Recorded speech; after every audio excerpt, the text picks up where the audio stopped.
That way of thinking is exactly why third party fails. People have been made to think that if they don't pick A, then B will automatically win, so we can't aim for something better. Okay, let's talk. That's actually not why third party can't win. The reason why we don't have a solid third party in this country is because we have not built up a third party in this country. Right now, it is literally A versus B because we do not have a party that represents a good solid C. How many libertarian governors are there? How many Green Party members of Congress are there? Like, none.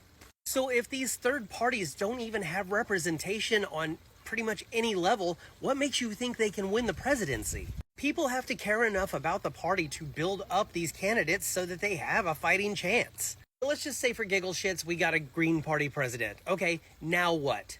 Congress is almost all Republicans and Democrats, and there is a large portion on both sides that are party loyalists. How many people from these parties do you think are going to be crossing the aisle to try and bring up the Green Party president? But none of that really matters because with the Electoral College in place, it is impossible, mathematically, for a third-party candidate to make it as president. We'd have a much better chance at getting them into Congress because that's one person, one vote. But for a third-party candidate to make it into the presidency would be damn near impossible.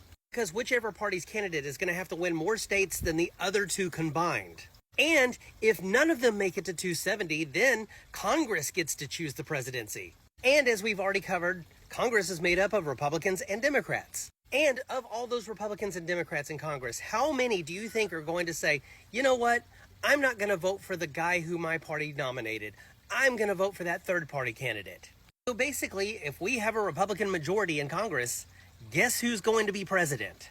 And it wouldn't make any difference if the Democrat and the third party candidate got more votes in the popular vote. So you see, it's not just because we've been made to believe that only A or B can make it into office. That's how it's designed to work. And until we get rid of the Electoral College, that's exactly how it's going to stay. So we only have to vote for the lesser of two evils until we get enough progressives in office that we can get rid of the Electoral College. But sadly, instead of doing that, a lot of people are going to vote third party or just stay home and not vote because that's traditionally what this country does. And by that, I mean they largely do not vote in this country. So if you want to see real change happen, we need to be able to vote blue in 2024 just so that we still have elections past that. After the 2024 election, we should all be pushing to get a more progressive candidate in office for 2028. If you want a valid third party in this country, we need to start voting for these candidates in lower offices to build up the party first. Or else we're just going to be faced with choice A or B forever in this country.